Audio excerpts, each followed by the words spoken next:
आज की class 10th से 11th में जाने वाले स्टूडेंट्स के लिए है। केमिस्ट्री में हम पढ़ते हैं पदार्थों के बारे में, अणुओं के बारे में और तत्वों के बारे में। कोई भी एटम 3 मूल कणों से मिलकर बना होता है, इलेक्ट्रॉन, प्रोटॉन और न्यूट्रॉन। इलेक्ट्रॉनिक कॉन्फ़िगरेशन जानने से पहले हमें एटॉमिक स्ट्रक्चर के बारे में पता होना चाहिए। तो शुरू करते हैं आज की क्लास।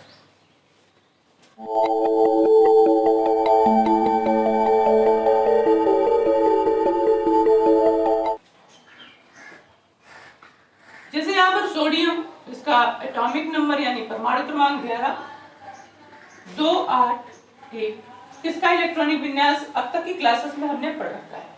आज मैं आप लोगों को सिखाने जा रहा हूं 1s2, 2s2, 2p6, 3s1।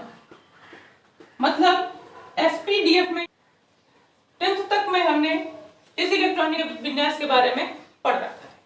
अब हम 11th क्लास में पढ़ने जा रहे हैं sp-df में इलेक्ट्रॉनिक विन्यास कैसे किया जाता है।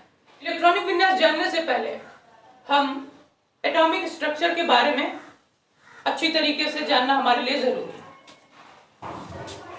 किसी भी परमाणु में एक नाभिक होता है और उसके चारों ओर ऊर्जा स्तर बने होते हैं जिनमें इलेक्ट्रॉन घूमते हैं। किसी भी परमाणु के केंद्र पर प्रोटॉन, जिसमें प्लस चार्ज होता है, न्यूट्रॉन यह विद्युत उदासीन होता है, अर्थात इसमें कोई भी चार्ज नहीं पाया जाता। इस नाभिक के चारों ओर वृत्ताकार पथों में इलेक्ट्रॉन घूमते हैं। इन्हें ऊर्जा स्तर, एनर्जी लेवल या सेल यानी कोष, कक्ष अर्थात ऑर्बिट कहा जाता है।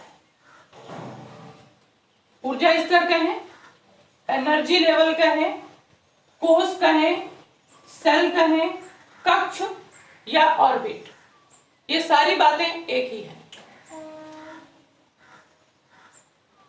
इसे स्मॉल n से प्रदर्शित करते हैं और ये ऊर्जा स्तर होते हैं K, L, M, N, O, P, Q। इसी तरह से इसे स्मॉल n से प्रदर्शित करते हैं तो यहाँ पर ऊर्जा स्तरों के नाम लिखते हैं K, L, M, N, O, P। इस तरह से बहुत सारे K, L, M, N ये क्या है? ऊर्जा स्तर है। ये ऊर्जा स्तर जो नाभिक के चारों ओर वृत्ताकार पथ में है, इन्हीं में इलेक्ट्रॉन घूमते हैं। आइए इसको और आसान तरीके से समझते हैं। कोष यानी सेल मतलब ऊर्जा स्तर। इन कोषों के अंदर कुछ उपकोष पाए जाते हैं।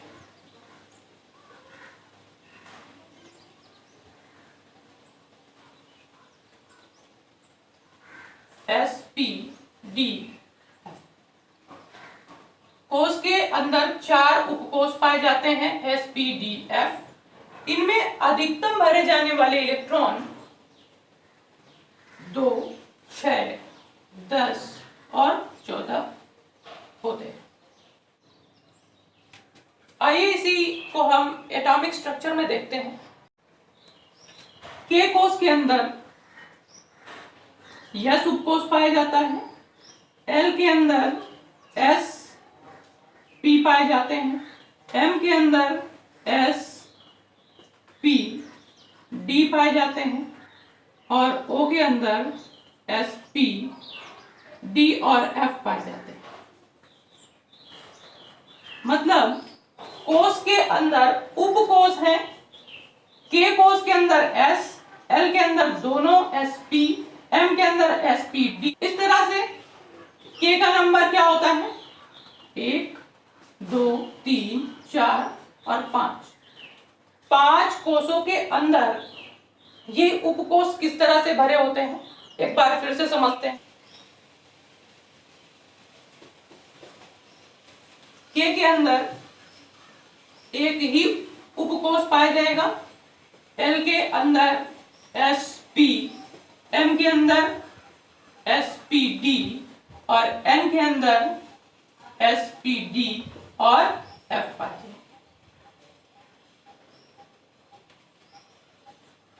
spd f में अधिकतम इलेक्ट्रॉनों की संख्या जो भरी जा सकती है, s में 2, p में 6, d में 10 और f में 14। अब इसके बाद आप बाउ सिद्धांत का स्ट्रक्चर बनाते हैं और सीखते हैं एसपीडीएफ में इलेक्ट्रॉनिक विन्यास।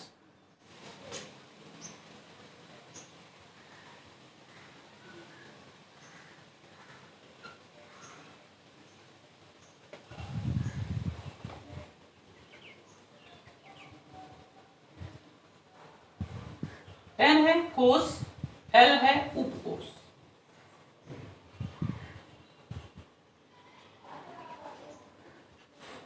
सब में यस उपकोष पाया जाएगा, फिर दूसरे में पाया जाएगा पी,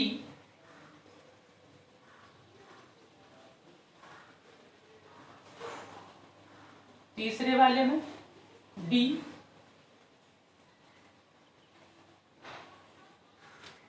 फिर चौथे में एफ।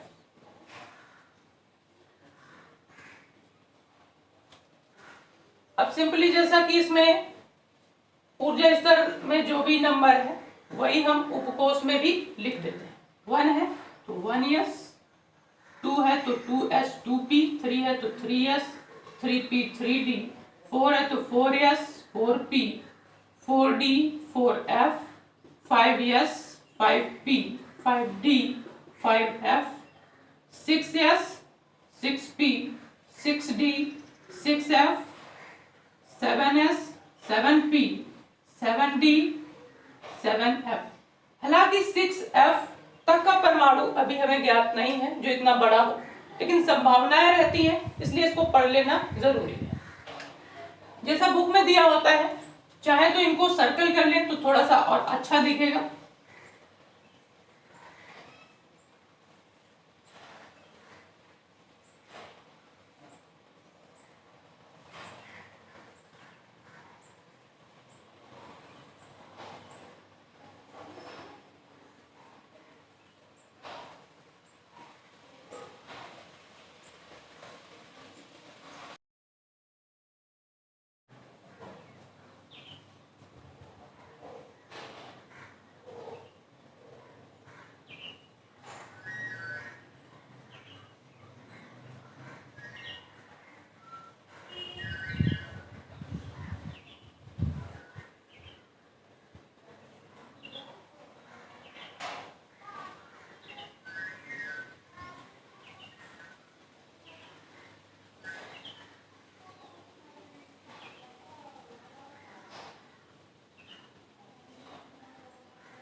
हमें ये दर्शाना है कि इलेक्ट्रॉन किधर से किधर के लिए जा रहा है।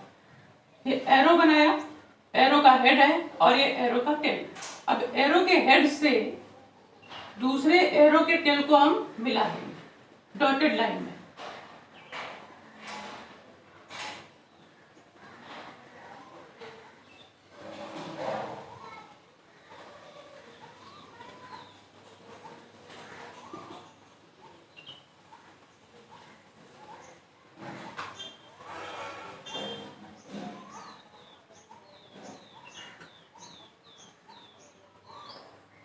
मतलब ये हुआ कि कोई भी इलेक्ट्रॉन 1s से प्रवेश करता है, यहां से प्रवेश करेगा 1s में आएगा, 1s के बाद जाएगा 2s में, 2s के बाद जाएगा 2p में, 2p के बाद 3s, फिर 3s के बाद 3p में, 3p के बाद। इस तरह से समझ सकते हैं कि एक ट्रैक है इस ट्रैक से इलेक्ट्रॉन पहुंचता है 1s से, इस तरह से जो हमने डॉटेड लाइन दी है ये इसका ट्रैक है। पूरी तरह से इलेक्ट्रॉन 1s से प्रवेश करता है और यहां से होते हुए 7f से बाहर निकल जाता है। आप समझते हैं इलेक्ट्रॉन के भरने का क्रम क्या है? इलेक्ट्रॉन के भरने का क्रम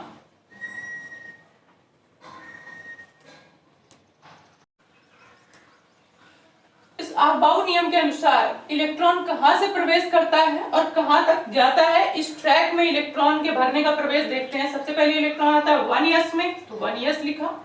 फिर आता है 2s में, तो 2s लिखा।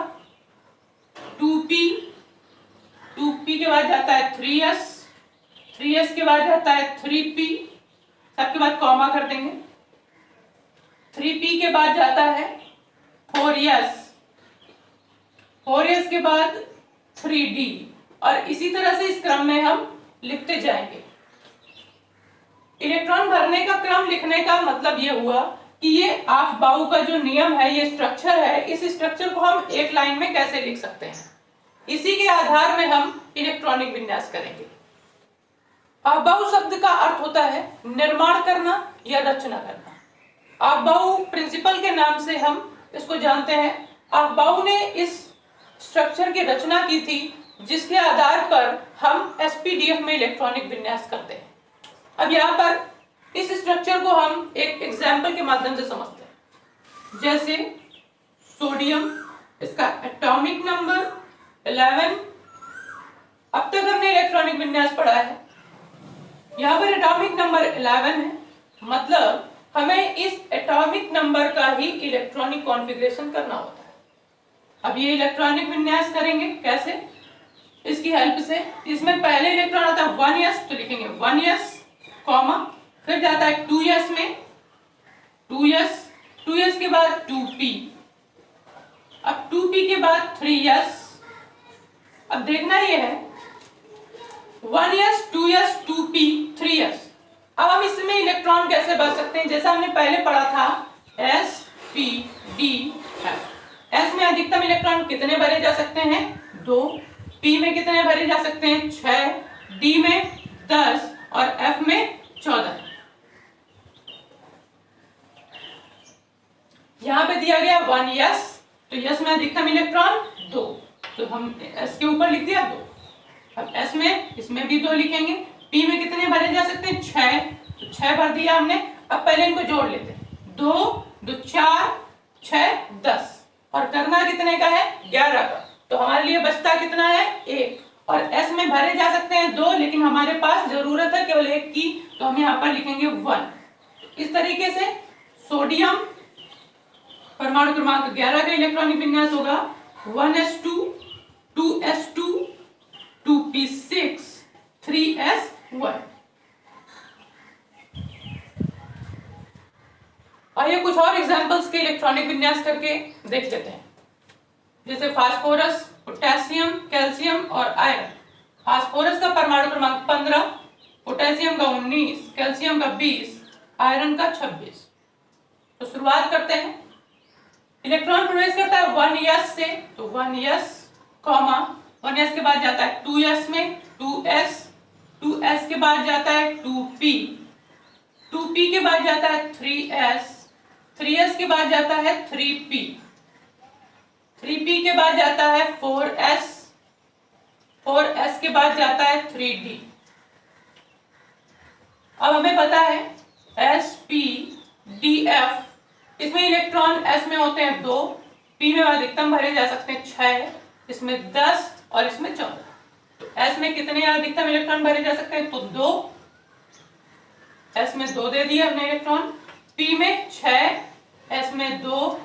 अब गिन लेते हैं, 2 2 4 6 10 2 12, और हमें करना है 15 और 12 हो चुके हैं। मतलब हमारी जरूरत है सिर्फ 3 इलेक्ट्रॉन की, तो p में भरे तो जा सकते हैं 6, लेकिन हमारी जरूरत है 3 की, तो यहाँ पे लिखेंगे 3। अब कंप्लीट हो गया, 2 2 4 6 10 2 12 3 15। इसका मतलब हमें इनकी जरूरत नहीं पड़ेगी। यहीं से हमें फास्फोरस का sp-df में इलेक्ट्रॉनिक विन्यास मिल जाता है। दूसरे उदाहरण में देखते हैं, पोटेशियम परमाणु क्रमांक 19, इलेक्ट्रॉन प्रवेश करता है 1s से, 1s के बाद 2s के बाद 2p से 3s से पहुंचता है 3p में, 3p के बाद 4s,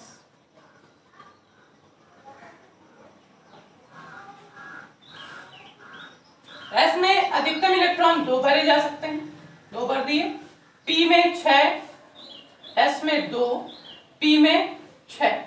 अब गिन लेते हैं एक बार, 2 2 4 6 10 2 12 6 18, करना है 19 का, मतलब हमारी जरूरत है सिर्फ एक, तो 4s में, s में भरे तो 2 जा सकते हैं लेकिन हमारी जरूरत है सिर्फ एक इलेक्ट्रॉन, एक इलेक्ट्रॉन भर दिए।